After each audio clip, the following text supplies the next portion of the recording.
শাড়ি পরবি এখন? তো পুজোর দিনকে পরবো, সরস্বতী পুজোর দিন পরবো মা।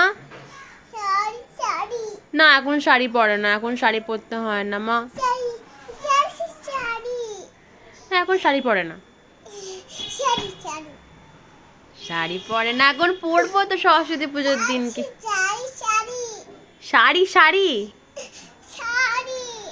পরবো তো, এখন থাক, আমরা পরে পরবো। তোমার শাড়ি কই? তোমার শাড়ি তোমায় কে দিয়েছে? দাদু দিয়েছে? আর কে দিয়েছে? ছোট আম্মা দিয়েছে। ওরে বাবা, কিরকম তোমাকে শাড়ি দিল?